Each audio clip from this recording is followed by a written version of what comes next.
बिहार में जातिगत राजनीति एक निरंतर कारक बनी हुई है। राज्य में राजनीतिक दल इस गतिशीलता से अच्छी तरह वाकिफ है। नतीजतन वे चुनाव से पहले अपने जातिगत समीकरणों को मजबूत करने का लक्ष्य रखते हैं। एनडीए विशेष रूप से राजपूत मतदाताओं का समर्थन हासिल करने पर ध्यान केंद्रित कर रहा है।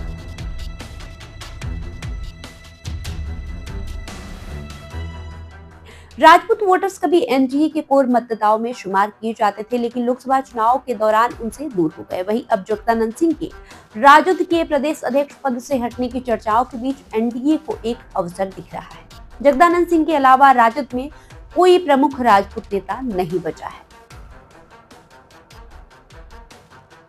आपको बताएं कि एनडीए राजपूत मतदाताओं को आकर्षित करने का लक्ष्य लेकर चल रहा है। ये रणनीति हाल ही में जदयू एमएलसी संजय सिंह के आवास पर महाराणा प्रताप की पुण्यतिथि के अवसर पर आयोजित एक कार्यक्रम में स्पष्ट रूप से दिखी।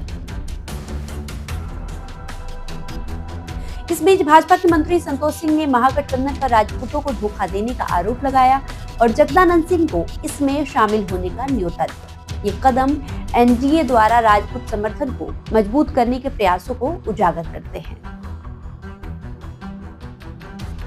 वहीं बिहार में राजपूत मतदाताओं के प्रभाव की बात करें तो बिहार की राजनीतिक परिदृश्य में राजपूत समुदाय का महत्वपूर्ण प्रभाव है। जाति जनगणना के अनुसार वे आबादी का लगभग 3.5% हिस्सा है, लेकिन कई निर्वाचन क्षेत्र में चुनाव परिणामों को निर्धारित करने में महत्वपूर्ण भूमिका निभाते हैं। उनकी राजनीतिक जागरूकता उन्हें जीत की चाह रखने वाली किसी भी पार्टी के लिए एक महत्वपूर्ण जनसांख्यिकीय बनाती है।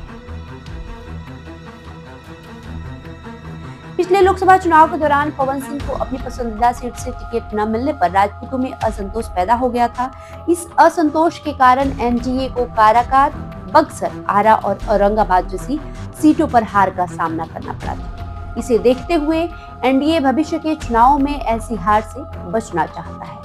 वहीं एनडीए ने इन मतदाताओं को वापस जीतने की रणनीति के तहत मिशन राजपूत शुरू कर दिया है। जगदानंद सिंह की स्तुति का लाभ उठाकर और राजपूत समुदाय के प्रति उनके सम्मान पर जोर देकर वे खोई हुई जमीन वापस पाने की उम्मीद करते हैं। जदयू एमएलसी संजय सिंह ने जोर देकर कहा कि एनडीए ने हमेशा राजपूतों को महत्व दिया है और उनका सम्मान किया है।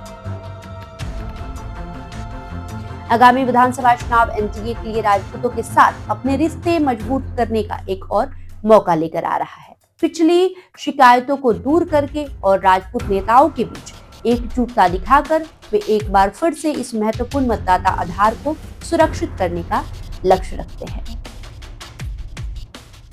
बहरहाल आपका इस खबर को लेकर क्या राय है, हमें कमेंट करके जरूर बताएं।